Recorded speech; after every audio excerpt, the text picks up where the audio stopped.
pasteur et missionnaire Alain Riche. 55 ans, marié.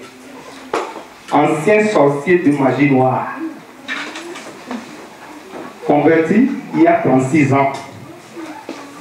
Il est le fondateur et directeur du ministère international Centre Partage. Ils ont des séminaires, conférences internationales, ligne d'aide dans 6 pays.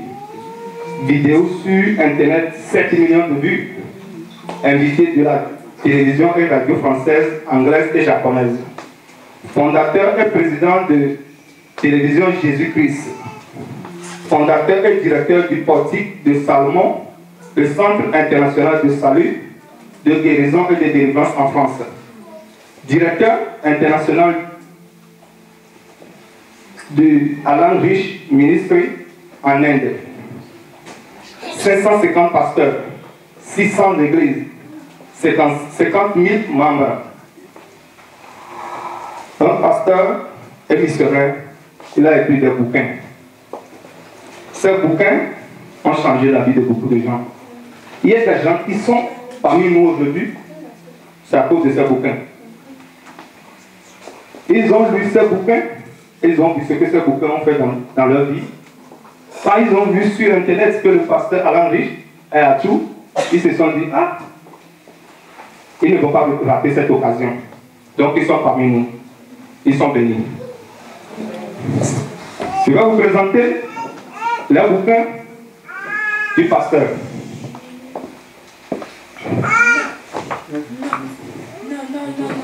Nous avons le premier bouquin, 256 paroles de Dieu à confesser.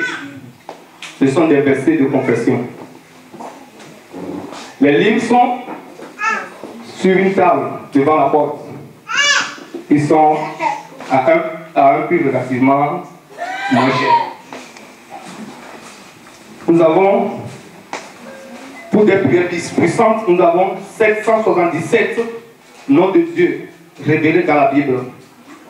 Invocation, attributs, définition caractéristique de Dieu.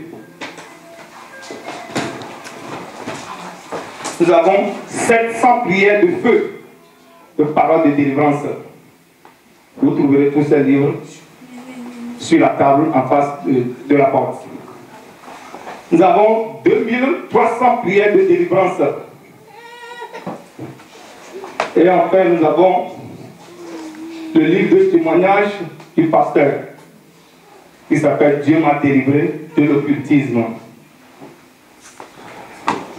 Maintenant, je vais laisser la place au pasteur missionnaire Alain Riche.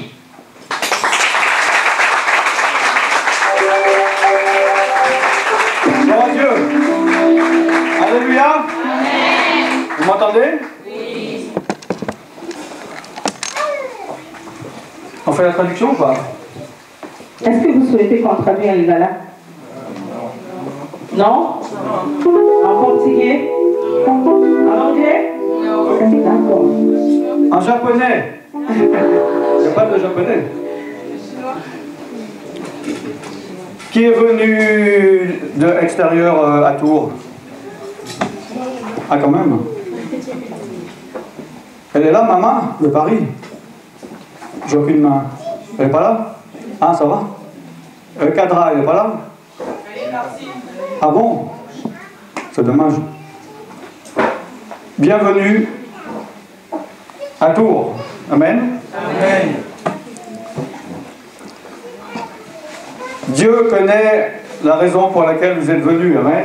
Amen. Au fait, il faut mettre absolument vos téléphones sous silence. Parce que ça sonne toujours au mauvais moment. Et c'est le diable. Il aime bien les portables pour déconcentrer au moment où il ne faut pas. Alors, il faut absolument que vous fermiez vos portables. Sinon, vous allez avoir la honte. On va vous pendre par les pieds. Le premier téléphone qui sonne, on va vous montrer devant l'église.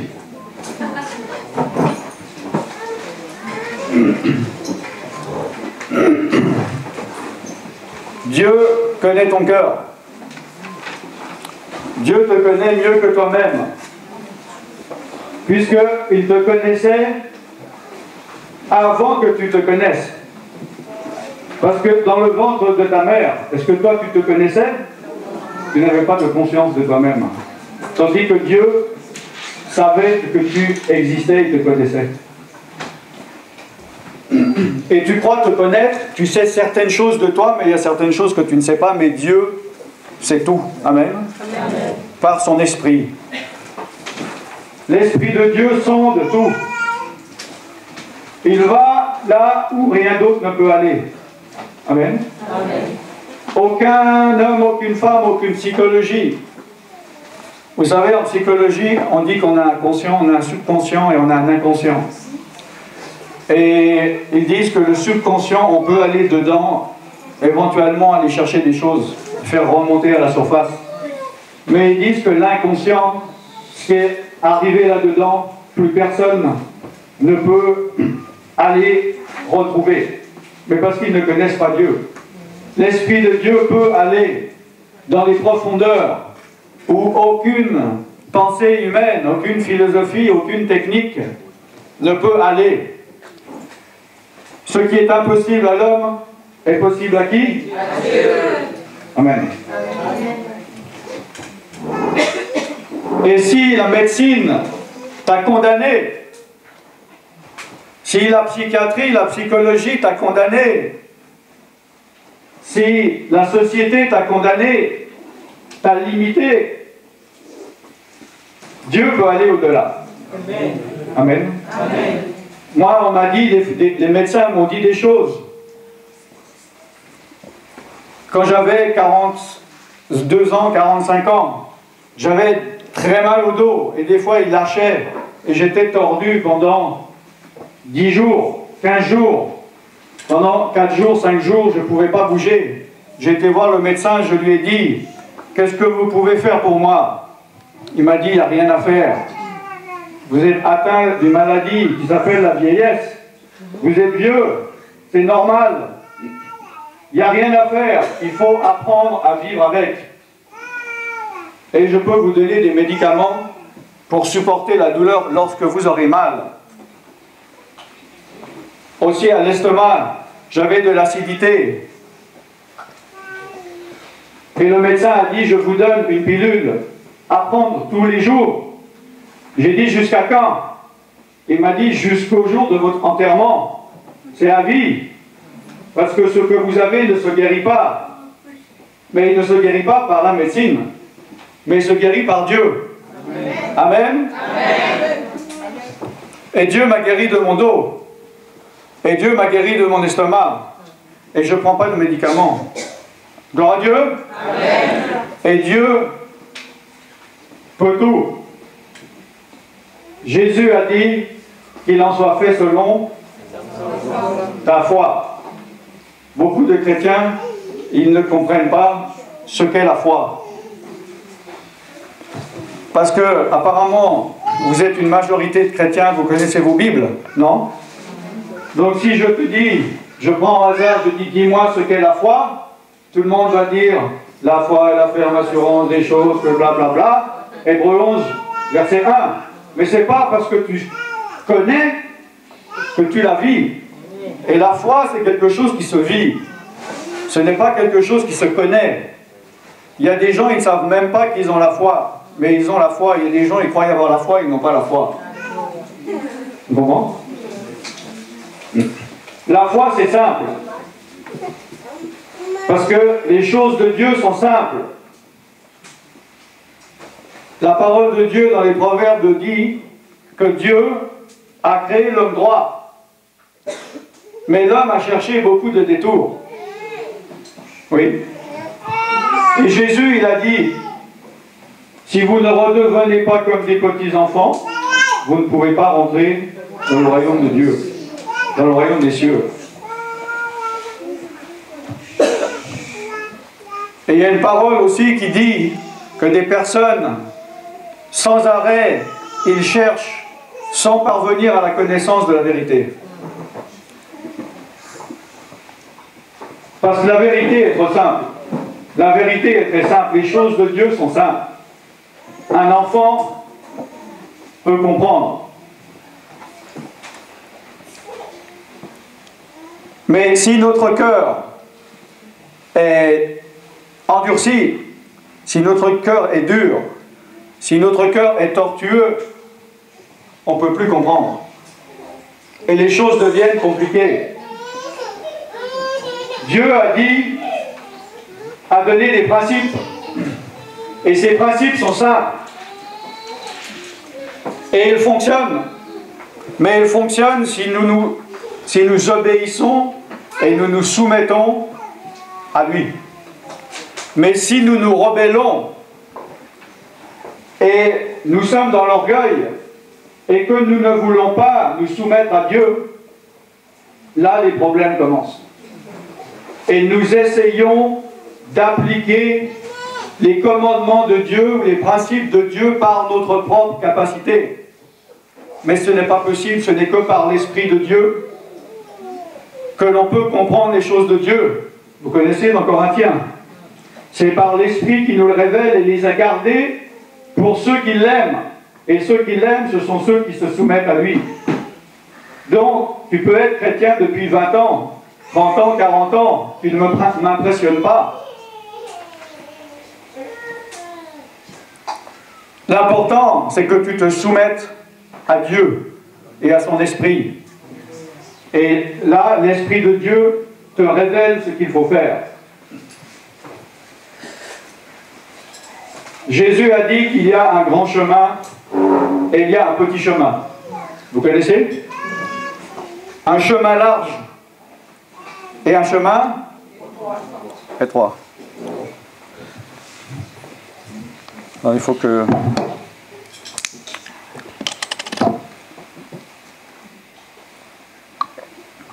Il fait chaud à Tours.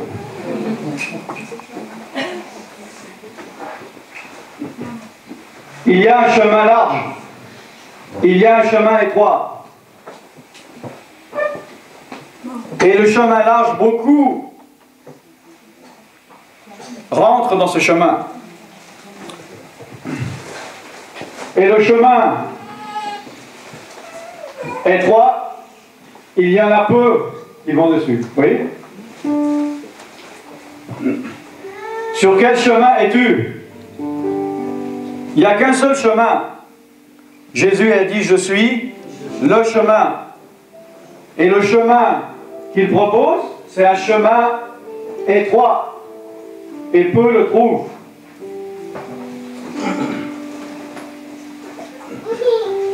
Jésus-Christ est venu pour sauver. Amen. Amen. Jésus-Christ est venu pour guérir. Amen. Amen. Et Jésus-Christ est venu pour délivrer. Amen. Amen. Et il est venu pour sauver ton corps, ton âme et ton esprit. Il est venu guérir ton corps, ton âme et ton esprit. Et il est venu délivrer ton corps, ton âme et ton esprit. On ne peut pas séparer. Les choses ne se séparent pas. Nous sommes créés à l'image de Dieu. Et Dieu, c'est le Père, le Fils et le Saint-Esprit. Amen. Amen. Dieu, ce n'est pas que le Père, Dieu, ce n'est pas que le Fils, Dieu, ce n'est pas que le Saint-Esprit. Dieu, c'est le Père, le Fils et le Saint-Esprit. Et toi, tu n'es pas qu'un corps. Tu n'es pas qu'une âme, tu n'es pas qu'un esprit. Tu as un corps, une âme et un esprit. Vous savez ce que c'est un œuf? A priori, tout le monde a déjà vu un œuf dans sa vie. Il y a un blanc, il y a un jaune et il y a une coquille. Oui?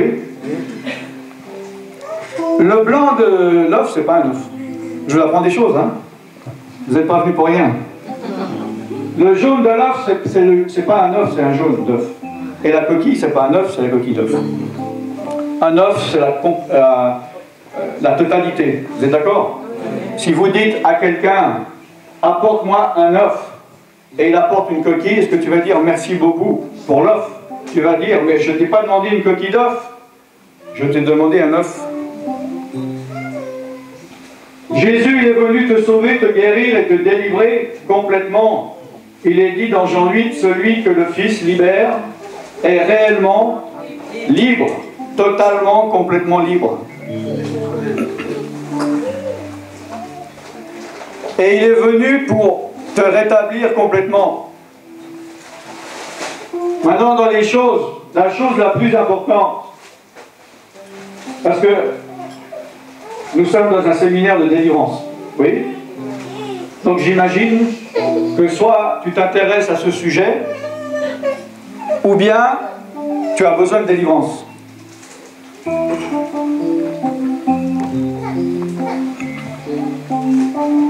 Mais avant ta délivrance, il y a quelque chose de très important, qui est encore plus important que la délivrance. C'est ton salut. À quoi ça sert d'être en bonne santé et délivré pour passer ton éternité en enfer? Jésus guérit les non-chrétiens, vous savez ça? Ou pas?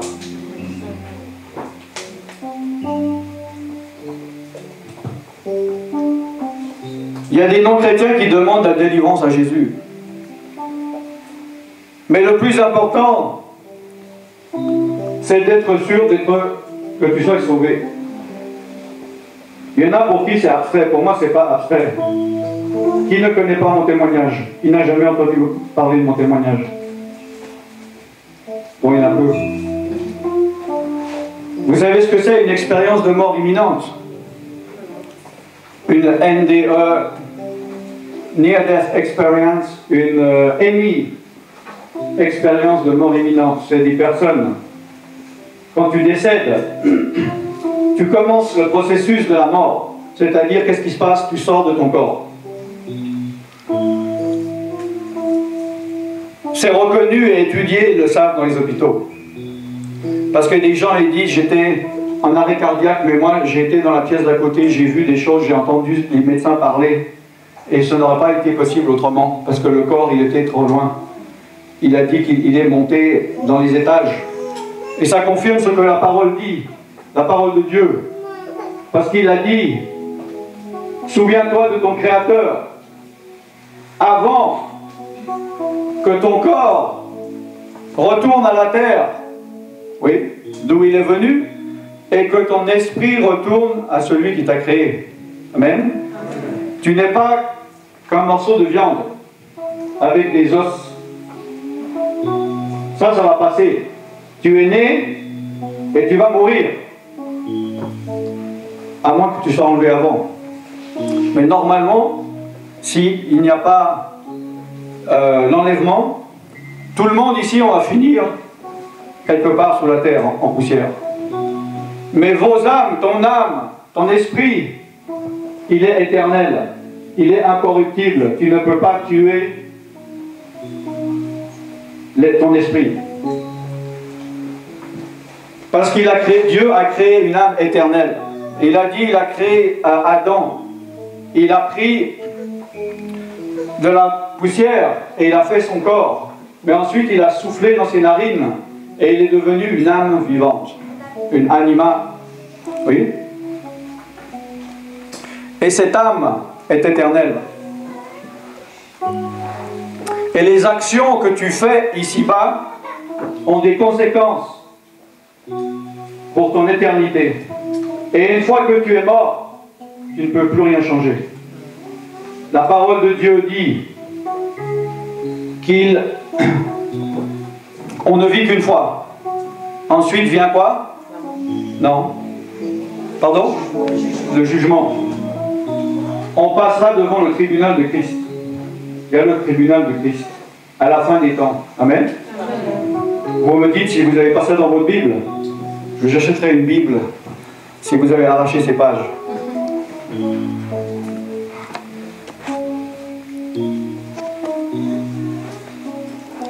Et beaucoup de personnes viennent à Christ pour de mauvaises raisons. Ils entendent un évangile qui n'est pas l'évangile de Jésus.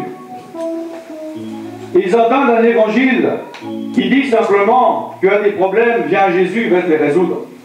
Tu es pauvre, viens à Jésus, tu vas être riche. Tu es malade, viens à Jésus, tu vas être guéri. Tu as pas de femme, tu n'as pas de mari, viens à Jésus, il va t'amener un mari, une femme. Tu ne trouves pas le bonheur, viens à Jésus. Donc beaucoup de chrétiens, ils viennent, non pas pour être sauvés, parce qu'on leur a jamais prêché le salut. Ils viennent pour améliorer leur vie. Ils ne viennent pas pour Dieu, ils ne viennent pas pour Jésus. Ils ne viennent pas servir Jésus. Ils viennent se servir de Jésus. Est-ce que tu sers Dieu ou tu te sers de Dieu? Dieu ne se laisse pas servir comme un appareil. Si j'ai une télévision, je la maîtrise, je fais ce que je veux, je regarde la chaîne que je veux, quand je veux, je mets le volume que je veux. Mais Dieu n'est pas un appareil. Amen. Amen. Et j'ai vu trop de personnes qui étaient chrétiens depuis des années, qui recherchent la guérison et qui recherchent la délivrance. Et ils ne savent même pas s'ils sont sauvés. C'est pour ça que d'abord j'aimerais parler de ça. Parce que moi j'ai une responsabilité par rapport à vous. Parce que vous me voyez, je vais parler de 3 heures, vous allez vous souvenir de mon visage. Mais moi je ne vais pas me souvenir de tout le monde. Je ne vais pas me souvenir de votre visage. Mais je ne veux pas qu'au jour du jugement, Jésus me fasse le reproche de dire, tu vois cette personne qui est en train d'entrer en enfer, le 31 août 2013, à Tours, il était là à t'écouter et tu ne lui as pas donné la possibilité de sortir de l'enfer et de recevoir la vie éternelle. Je ne veux pas que tu viennes me dire c'est de ta faute, tu ne m'as pas averti. Donc moi je suis là d'abord pour t'avertir. Après c'est ta décision. Ton sang n'est plus sur mes mains.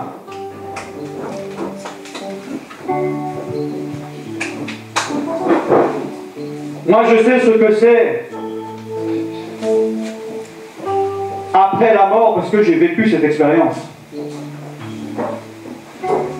Je faisais la magie noire. La magie noire, c'est pas la magie africaine. Hein. Et la magie blanche, c'est pas la magie européenne. Hein. La magie noire, c'est pour détruire les gens. Je jetais des sorts. Je tuais des gens. J'ai vu des gens mourir devant moi, se vider de leur sang. Et je j'avais aucune pitié. Parce que j'étais possédé du diable. J'étais un instrument du diable. Et le diable, il est venu pour égorger, pour tuer, pour voler. Amen. Amen. Mais le Fils, il est venu pour vous aider la vie et la vie en abondance. Amen. Aujourd'hui, toi qui es là et qui es encore en vie, tu as une chance. Alors je ne sais pas, je ne vais pas faire de la manipulation, mais peut-être qu'il y a quelqu'un ici, c'est peut-être la dernière fois qu'il entend l'évangile. Parce que qui est maître de son souffle? Est-ce que tu crois que tu vas vivre longtemps parce que tu es jeune? Et tu dis j'ai tout mon avenir? Est-ce que tu crois que tu vas vivre longtemps parce que tu as déjà vécu longtemps? Et tu dis moi je maîtrise, tout est calculé dans ma vie, je sais dans 2 ans je vais faire ça, dans 20 ans je vais faire ça, quand je serai à la retraite je vais faire ça, je vais retourner au pays, je vais faire ceci. Mais il dit, insensé, ton âme ce soir te sera redemandée. Amen. Moi j'ai cru que la mort, c'était la fin. Il n'y avait plus rien. Le néant. Je me suis dit, c'est comme quand on s'endort la nuit. Vous savez, des fois on rêve, des fois on ne rêve pas, non? Puis on dort, puis tout d'un coup on se réveille, puis on reprend conscience. Mais on ne sait plus, on a perdu conscience pendant 5 heures, 8 heures. Et moi je me suis dit, la mort c'est ça. Je vais perdre conscience, mais je ne vais jamais me réveiller. Donc ça va être la fin de mes souffrances. Je me suis dit, c'est merveilleux la mort. Le diable m'a poussé à la mort, parce que lui, il savait ce qu'est la mort. Et ma mort était merveilleuse pour lui, parce qu'il avait le droit de me torturer pour l'éternité. Donc quand je suis tombé dans l'inconscience et je pensais jamais me réveiller, À un moment donné, je me réveille, mais je n'étais pas dans mon corps. J'étais à l'extérieur, dans la voiture, allant à l'hôpital. Quelqu'un m'a trouvé, il voulait voir s'il pouvait me sauver. Et dans la voiture, chemin faisant, j'étais étonné de me réveiller, encore plus de me réveiller hors de mon corps. Et je me retourne et je vois mon corps complètement mou. J'étais étonné parce que moi je m'identifiais à mon corps. Je pensais être mon corps. Mais là j'ai vu que mon corps était seulement là pour un moment, pour quelques années. Mais, téléphone. Il faut fermer le téléphone, s'il vous plaît.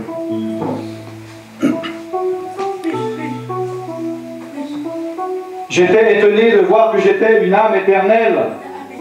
Quand on est dans l'éternité, on saisit, on comprend quelque chose qu'on ne comprend pas quand on est ici-bas. C'est que dans l'éternité, il n'y a pas de changement. Dans l'éternité, il n'y a pas de début, il n'y a pas de fin. Ce qui est, est.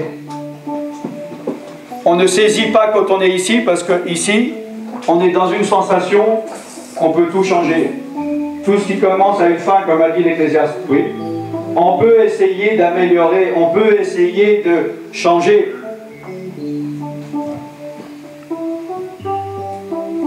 Mais une fois qu'on est mort, c'est trop tard. Ne te dis pas, je verrai ça sur mon lit de mort. Qu'est-ce que tu en sais que tu vas mourir dans un lit? Ne te dis pas, je verrai ça quand je serai vieux, tu ne sais pas si tu vas devenir vieux. D'autre part, même, si tout d'un coup, un médecin te dit, il vous reste 6 mois à vivre, tu te dis, super, j'aurai le temps. Mais peut-être que ton cœur sera si dur que tu ne pourras pas retrouver le chemin de la repentance. Parce que la parole de Dieu dit, on ne se moque pas de Dieu. Vous savez ce que Dieu il fait des moqueurs? Il se moque. Dieu se moque des moqueurs. C'est comme un jeu, oui. Si tu joues un jeu avec Dieu, je te dis à l'avance, tu vas perdre. Parce que tu es moins qu'une fourmi. Et que si tu fais un bras de fer avec Dieu, si tu te crois supérieur à Dieu, il va t'arriver des problèmes dans ta vie. C'est le péché de Satan d'avoir voulu s'élever au-dessus de Dieu, d'être Dieu. Ne soyez pas déconcentrés. Vous n'avez jamais entendu un enfant? Il faut être concentré. D'accord? Le diable ne veut pas que vous entendiez ce message. Il faut être attentif.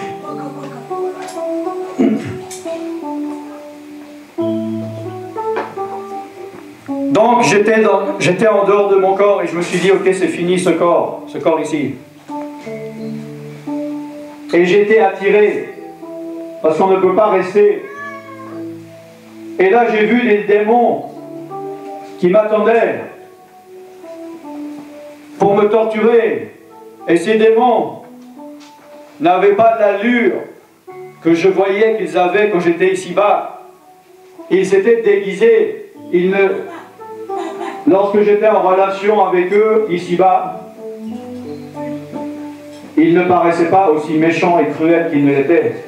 Ils ne montraient pas leur vrai pouvoir. Le diable te fait croire que c'est toi qui maîtrises la situation, mais c'est lui qui te maîtrise. Soit le diable est ton maître, ou Dieu est ton maître. Tu ne peux pas être ton maître. Vous savez, beaucoup avant ils se tatouaient ni Dieu ni maître. Personne ne peut être son propre maître. On croit être maître, mais on devient l'esclave du péché. On devient l'esclave du diable. Ève s'est dit, je vais devenir intelligente, je vais devenir comme Dieu. Et regardez où on en est. Oui. Elle a fait un enfant. Son premier enfant, c'est un assassin. Oui. qui a tué son deuxième enfant. Ça commence mal comme histoire, non? Si vous lisez ça dans un roman, vous dites que ça commence très mal. Ben, c'est le début de l'humanité. Oui?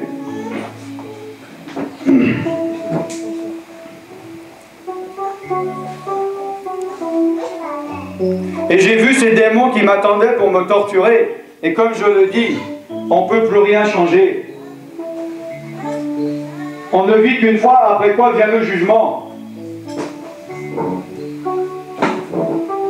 Le purgatoire, ça n'existe pas. C'est une invention du diable. La messe aux morts, ça n'existe pas. C'est une invention du diable. Et il n'y a que toi qui peux te sauver. Parce que Jésus-Christ a payé pour toi, tout accompli. Et il faut que ça soit de ton vivant. Et comme je te dis, si tu joues avec Dieu en disant « oui, tout ça je connais plus tard, plus tard, plus tard », tu es en train d'endurcir ton cœur. Et de plus tard, un jour, tu vas dire « trop tard, trop tard ». Ne joue pas, parce que l'éternité c'est long, ça n'arrête pas. Et il n'y a plus moyen de changer ta destinée.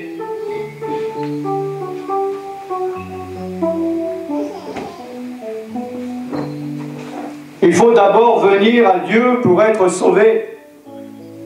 Et on vient à Dieu humblement. On ne vient pas à Dieu avec orgueil en lui donnant des ordres, en disant, bon maintenant Dieu fait ci, fait ça, améliore ma situation. Quoi? C'est pas encore fait. Dépêche-toi, j'ai pas que ça à faire. Donne-moi Dieu ce que je veux, afin que je puisse aller m'occuper de ma vie après. Ne t'attends pas à recevoir quelque chose de la part de l'Éternel. Amen. On va voir cet exemple dans Jacques.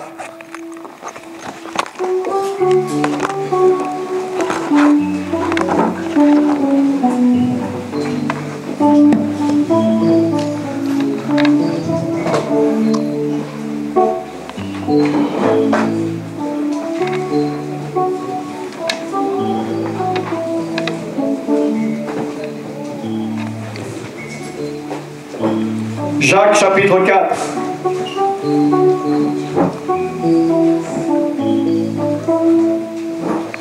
D'où viennent les luttes?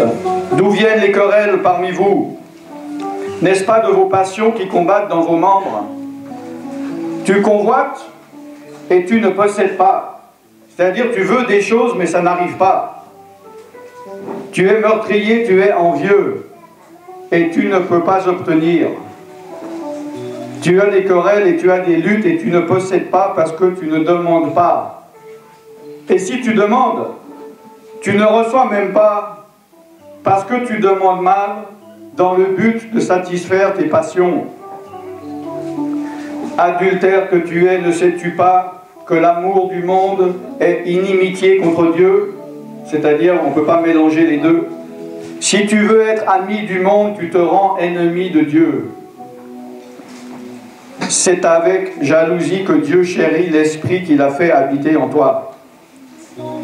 Il accorde au contraire une grâce plus excellente. C'est pourquoi l'Écriture dit « Dieu résiste à l'orgueilleux, mais il fait grâce à l'humble. Soumets-toi donc à Dieu, résiste au diable, et il fuira loin de toi. Approche-toi de Dieu, et il s'approchera de toi. Nettoie tes mains, pécheur, purifie ton cœur, homme, femme irrésolu. Sens ta misère, sois dans le deuil et dans les larmes, que ton rire se change en deuil et ta joie en tristesse. Humilie-toi devant le Seigneur et il t'élèvera. Amen. Amen.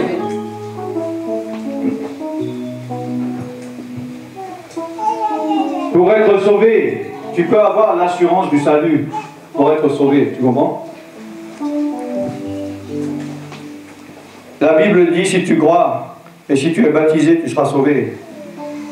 Mais le verbe croire en grec, c'est pas simplement croire, comme je vais dire, je crois au Père Noël. Je crois que demain il va faire beau. C'est avoir une action de confiance et marcher avec Dieu.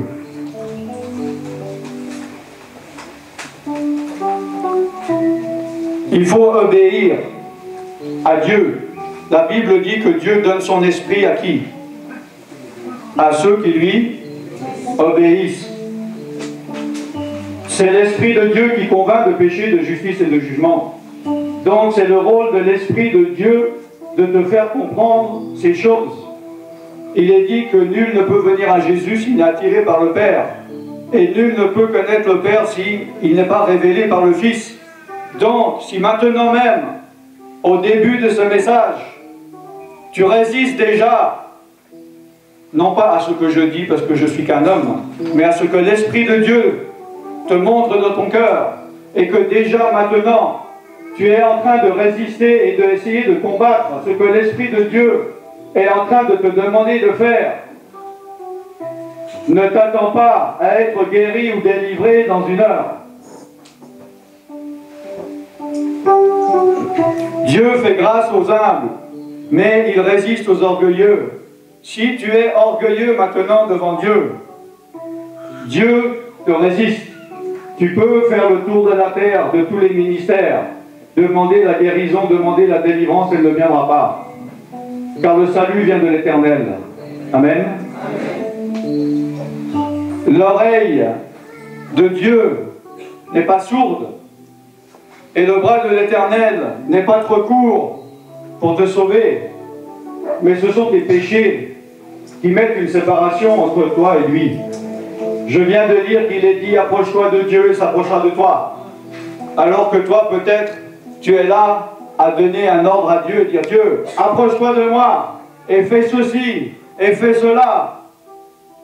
Mais la Bible, la parole de Dieu, dit « C'est toi qui dois t'approcher ». Et de quelle manière? Dans l'humilité et non pas dans l'orgueil.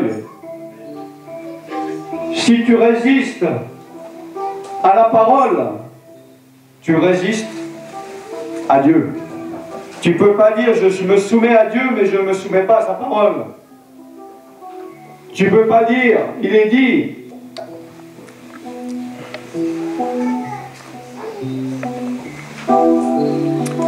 si lorsque tu prêches la parole, tu es rejeté, c'est pas toi qu'on rejette. C'est la parole que tu dis, c'est qui rejette celui qui t'a envoyé. À moins que je dise quelque chose qui ne soit pas dans la parole, mais qu'on me le dise. Amen. Et vous connaissez la parole. Mais Jacques, il dit, celui qui est justifié, c'est pas celui qui écoute la parole, c'est pas celui qui l'entend, c'est pas celui qui la connaît. C'est qui? Celui qui la met en... Est-ce que tu mets en pratique la parole de Dieu? Dieu est en train de parler dans ton cœur. Es-tu en train de mettre en pratique ce que l'Esprit de Dieu est en train de te montrer maintenant? Ne me dis pas, oui, je mets en pratique la parole de Dieu car je fais ceci, je fais des bonnes œuvres. Je ne te parle pas de ça, je te parle d'aujourd'hui et de maintenant et d'ici. Et je te parle de ce que l'Esprit de Dieu est en train de faire dans ton cœur maintenant. Et il n'y aura pas de 31 août 2013 de toute l'histoire de l'humanité. S'il y a un calendrier depuis le premier jour de la création jusqu'au dernier jour, et il n'y aura qu'un seul 31 août 2013. Aujourd'hui, si tu entends sa voix, n'endurcis pas ton cœur. Amen. Amen. Moi, j'aimerais que tout le monde soit sauvé, mais la décision est entre tes mains. C'est toi qui prends ta décision. Dieu dit dans Deutéronome, je mets devant toi la bénédiction et la malédiction. Je mets devant toi la vie et la mort. Choisis la vie et vis. Tu peux te dire, je suis dans la malédiction. Pourquoi? D'où est-elle tombée? Qui me l'a envoyée? Non, elle était devant toi d'abord. Tu avais la bénédiction et la malédiction, et soit tu as choisi la malédiction, ou parce que tu n'as pas obéi à la bénédiction, tu es tombé dans la malédiction. Dans Deutéronome 28, il est dit, voyez, lorsque vous obéirez à tous mes commandements, de tout ton cœur, les bénédictions qui se répondront. Mais au verset 15 et 16, Mais si tu désobéis, voici les malédictions. Amen.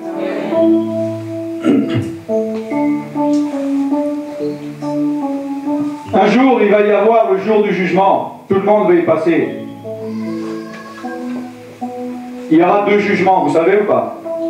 Il y a le jugement des œuvres, et il y a le jugement pour rentrer au paradis ou rentrer en enfer. Et on ne rentre pas au paradis par les œuvres. Vous savez ça? Ephésiens 2:8, c'est par la foi que vous êtes sauvés. Par le moyen de la foi, oui. Ce ne sont pas par les œuvres. Le seul moyen, ce jour-là, de pouvoir rentrer au paradis, c'est d'avoir ton nom inscrit dans le livre de vie. Parce qu'il est dit, dans Apocalypse 21, que des livres seront ouverts, ce sont les livres des œuvres. Vous savez ça? Alors peut-être que tu es rempli de bonnes œuvres et qu'il y a des livres entiers avec ton nom dessus, mais si ton nom n'est pas inscrit dans le livre de vie, tu ne pourras pas rentrer au paradis. Tu seras jeté en enfer. Alors tu peux te tromper toi-même par de faux raisonnements en combattant la parole de Dieu, en disant non, non, non, non, moi je connais mon Dieu, il est trop bon, jamais il fera ça. Je ne l'écoute pas, je n'écoute que moi, il se passera ce que je dis et ce que je décide. Et il ne se passera pas ce que Dieu a dit. Mais moi je te dis, il se passera ce que Dieu a dit. La parole que Dieu a dit, elle s'accomplit. Ce n'est pas toi qui décide des principes et des lois spirituelles. C'est ton Créateur. Tu n'es qu'une créature. Amen. Et il faut te soumettre à ton Créateur.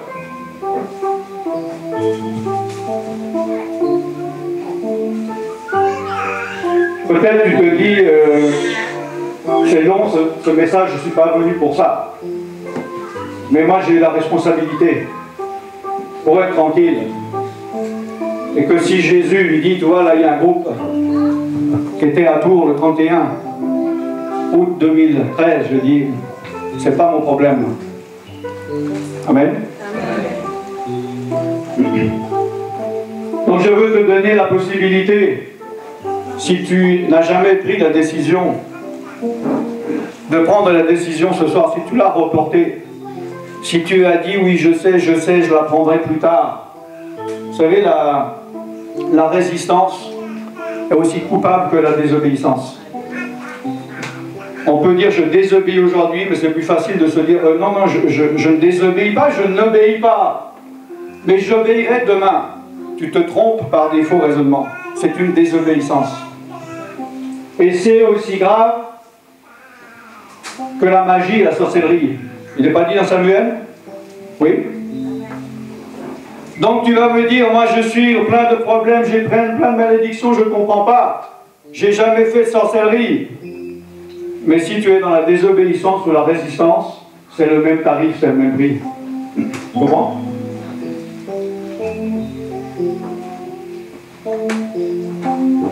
On va se fermer les yeux. Fermez tous les yeux, s'il vous plaît. Je veux donner l'occasion, si tu n'as pas entendu l'évangile de ta vie, ou si tu l'as entendu mais tu n'as pas bien compris et que tu n'as jamais pris la décision,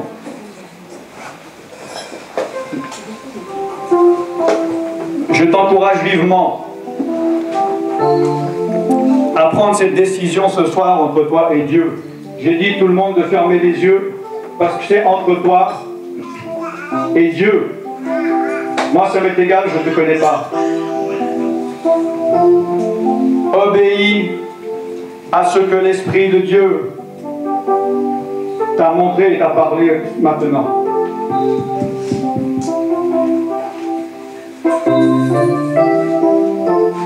Sans repentance, il n'y a pas de salut.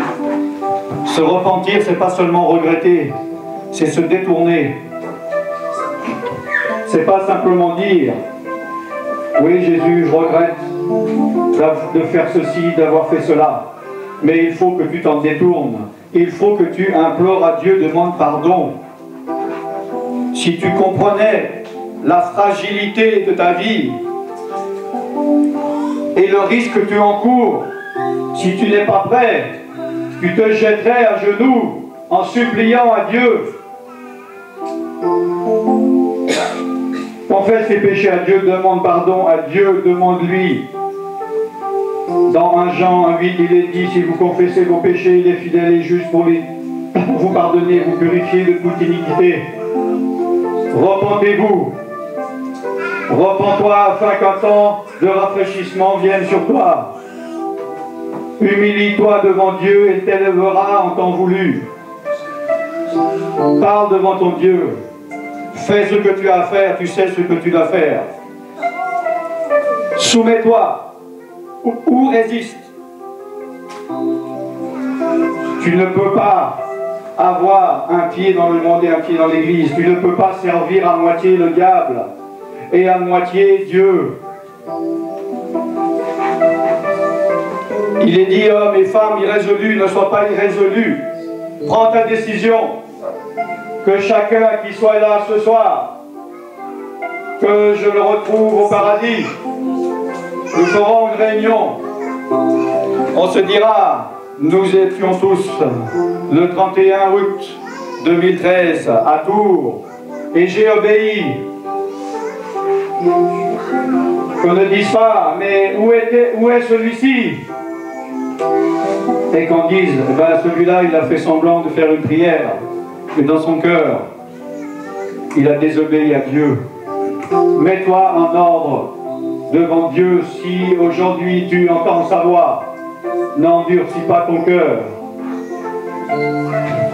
Dans le nom de Jésus-Christ de Nazareth. C'est maintenant que tu dois le faire. Ne dis pas, je le ferai dans 10 minutes. Ne dis pas, je le ferai ce soir. Ne dis pas, je le ferai après mes études, après le travail, quand je serai vieux. Ne dis pas, je le ferai après ma mort. Fais-le maintenant. Pour ceux qui ne savent pas prier, vous allez répéter une prière. Mon Dieu, je viens devant toi au nom de Jésus-Christ. Répétez après moi. Mon Dieu, je viens devant toi au nom de Jésus-Christ. Jésus-Christ, je reconnais que tu es mort sur la croix à ma place. Que ton sang a coulé à la place de mon sang. Merci d'avoir payé ma dette. Merci de m'avoir racheté. Pardonne-moi mes péchés.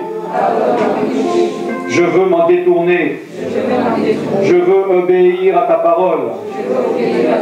Je veux obéir aux directives de ton esprit. Je veux me détourner du mal. Je veux me détourner de mes péchés. Je veux me détourner de ma chair.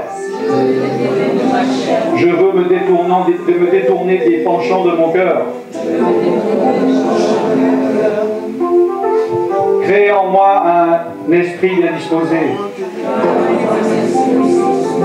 Remplace mon cœur de pierre en cœur de chair. Écris tes lois dans mon cœur. Jésus-Christ, je te confesse aujourd'hui publiquement comme mon sauveur.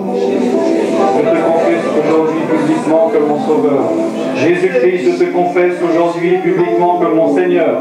Jésus-Christ, je te confesse aujourd'hui publiquement comme mon Seigneur. Esprit de Dieu, viens en moi. Purifie-moi. Lave-moi.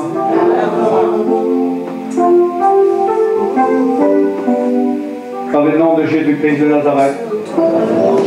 Amen. Il est dit dans Ésaïe, chapitre 1, oui, si mes péchés sont rouges, oui, comme le cramoisi, c'est ça en français, non? Ils deviendront blancs comme la neige, oui, pardon, par le sang de Jésus. C'est le sang de Jésus qui purifie. C'est le sang de Jésus sans effusion de sang. qu'est-ce qu'il n'y a pas sans effusion de sang? Et il n'y a pas de pardon des péchés. C'est pour ça que Jésus a dû verser son sang. Parce que la vie de l'âme est dans le sang. C'est pour ça qu'il a dû faire couler son sang pour payer la dette, parce que la dette de la désobéissance est la mort. Dieu a dit à Adam, oui, si tu désobéis, tu mourras certainement, ou tu mourras en hébreu, oui, tu mourras doublement. Et grâce à Jésus, il est dit, il nous a arrachés dans Colossiens du royaume des ténèbres et il nous a amenés dans le royaume de lumière de son Fils. Amen. Il a effacé l'acte dont l'ordonnance nous condamnait. Amen. Il y a plus de joie dans le ciel pour un seul pécheur qui se repent que pour 99 ou 99 pour les Congolais, oui, qui n'ont pas besoin de repentance. J'espère que parmi vous ce soir, il n'y en a pas eu qui estimait qu'il n'avait pas besoin de repentance. Parce qu'il n'y a que toi qui sais, il n'y a que Dieu. Moi je ne vois pas. Les gens sont différents. Il y a des gens, ils ne bougent pas comme ça et dans leur cœur, ils sont tout mous. Et ils demandent pardon à Dieu. Il y en a qui font du cinéma. Mais dedans, il n'y a rien. Mais Dieu connaît. Amen. Dieu connaît le cœur. Moi, je n'ai pas besoin de savoir. Dieu, il n'a pas besoin de savoir, il sait déjà. Amen.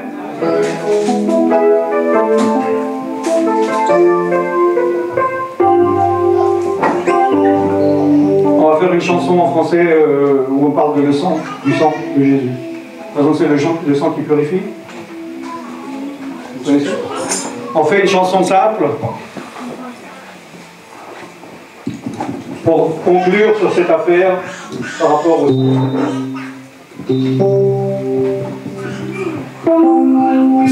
C'est ton sang qui purifie. Chantez si vous connaissez. C'est ton sang qui donne la vie. C'est ton sang qui a coulé.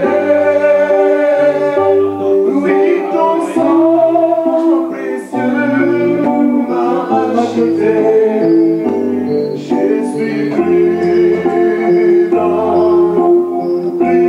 que la neige, que la neige. Oh Jésus, toi l'agneau immolé,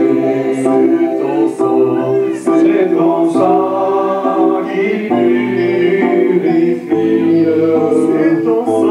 C'est ton sang qui donne la vie. C'est ton sang qui a coulé. Oui, ton sang précieux m'a racheté. Je suis blanc, plus blanc que la neige, que la neige. Oh Jésus, toi l'agneau immolé. Oh Jésus, oh Jésus,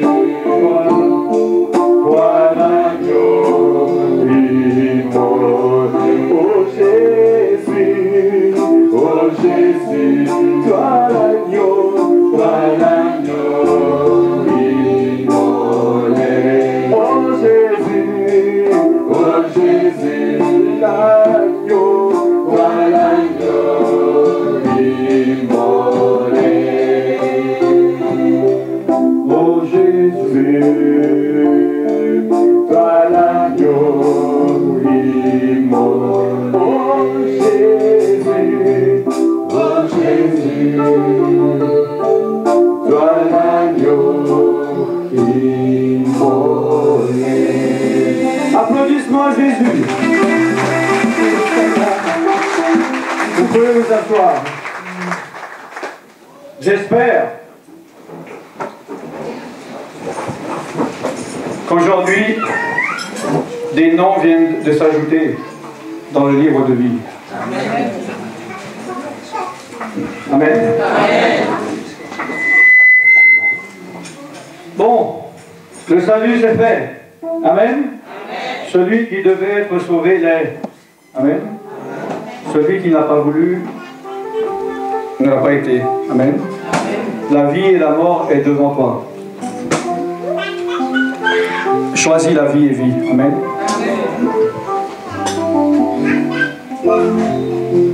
Maintenant la guérison.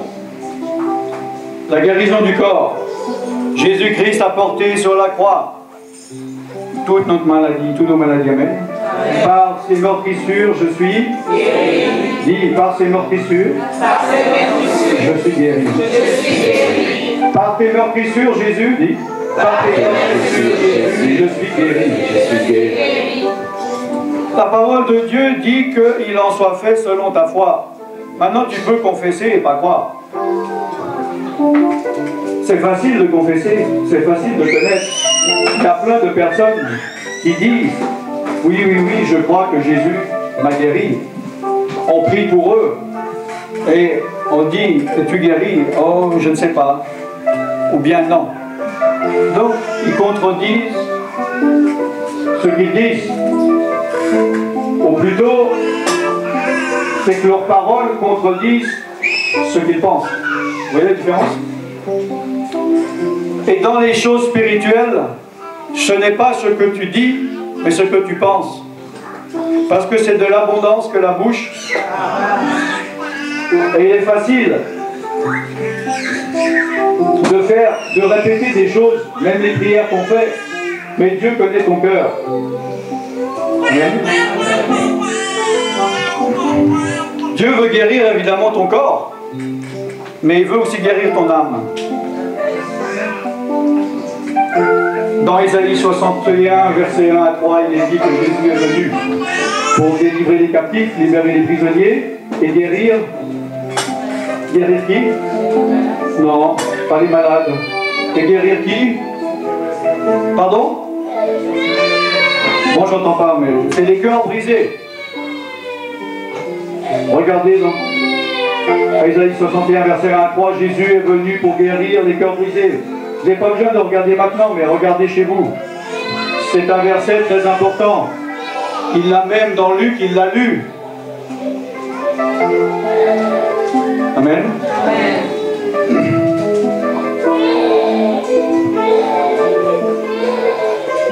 Moi je crois en Jésus. Et il a dit dans Marc 16, 15 à 18, celui qui croira, ils imposeront les mains aux malades et seront guéris. Donc moi j'impose les mains aux malades. Et je vois des gens guéris. Et je vois des gens pas guéris. Et je ne comprends pas pourquoi et je n'ai pas besoin de comprendre. J'obéis à ce que Jésus me dit de faire.